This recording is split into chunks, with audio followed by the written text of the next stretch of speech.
Здравствуйте, с вами передача «Акцент» и я Николай Борисов. Сегодня у нас в гостях заместитель главного врача Республиканского наркологического диспансера Валерий Алексеев. Здравствуйте. Алексеев Валерий Валерьевич, заместитель главного врача по лечебной работе Якутского республиканского наркологического диспансера. Окончил медицинский институт ЦВФУ в 2012 году по специальности педиатрия. Продолжил обучение на интернатуре по направлению психиатрия. В 2015 году получил специальность нарколог. Здравствуйте, Валерий.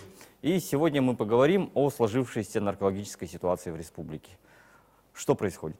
В настоящий момент и в последние годы, наркологическая ситуация, конечно, можно сказать, обостренно стоит. В плане того, что синтетические психоактивные вещества как известно, алкоголь всегда был и будет, скорее всего.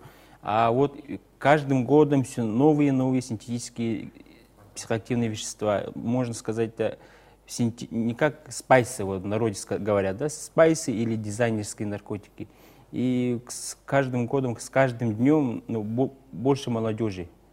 И привлекаются, и административные дела привлекаются, и по данным МВД каждым годом увеличиваются административные дела по этим статьям. А диспансеризацию проходят несовершеннолетние? Обязательно диспансеризацию, профилактический медицинский осмотр или те, которые уже были увлечены употреблением психоактивных веществ, и они ставятся на диспансерное наблюдение и определенным сроком.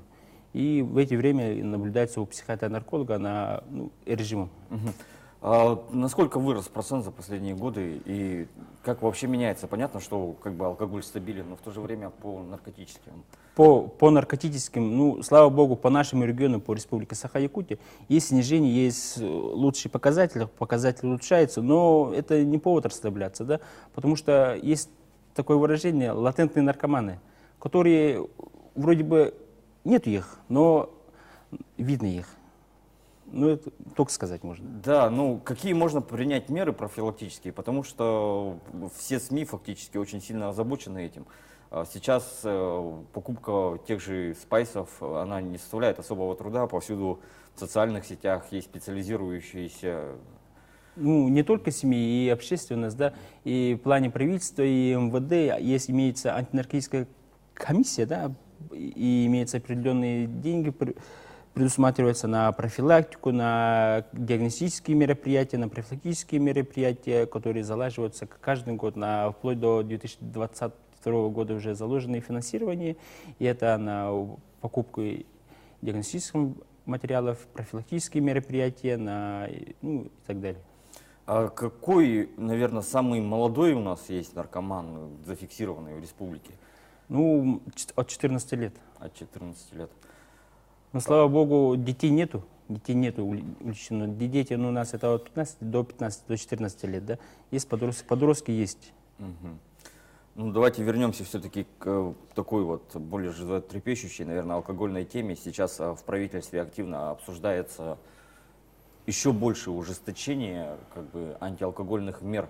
Можно ли констатировать, что у нас как-то снижается число этих синдромов белой горячки и всего такого, или также остается на уровне?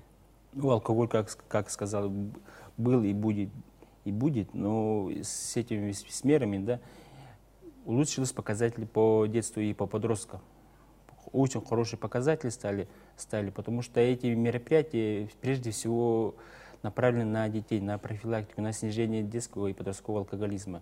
А взрослые, которые у нас, алкоголизм — это прогрессивное хроническое заболевание, которые имеются и синдром есть, который зависимость. Эти те и будут употреблять. Но профилактика, конечно, профилактика всегда должна быть. Она направлена именно на детей, на подрастающее поколение.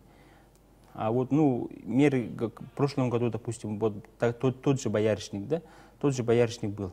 И в настоящий момент, слава богу, его уже не стало. С этим как раз в этот пик как раз было очень много с неврологическими расстройствами людей, и психическими нарушениями были, и с белой горячкой. В народе говорят белой горячки. То есть, получается, все-таки волна боярышника прошлого года до нас все-таки докатилась? Конечно, докатилась, но смертельных исходов. А есть ли какая-то разница между городским населением и сельской местностью? В чем вот градация, может по наркомании, может по возрасту, может по употреблению женщинами? Градации нету. По алкоголизму нету. По наркомании, да, это больше привлечены городское население, городская молодежь. Недавно проходил большой форум работников наркологических служб, работников, ну и трезвенников.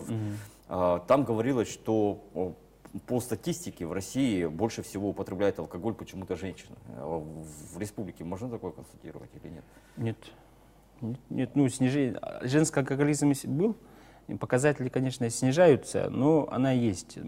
Это не повод расслабляться и не повод какие-то факты ставить, потому что все равно работает. А вообще, что как бы говорят, что женский алкоголизм он как-то сильнее, чем мужской, или как-то в этом плане есть ли какая-то психологическая там особенность? Или Ну, конечно, физиологическая? конечно. Прежде всего, женщина — это мать. Мать, и большой акцент на мать делается. Если семья пьет, если мать пьет, это уже раскол семьи. Но алкоголизм и наркомания в целом, почему исходят? Да, в последнее время больше стало, ну, семейные традиции, укоренились семейные традиции, да? Потому что урбанизация и цивилизация все идет, модернизация все идет, потому что родители больше стали работать.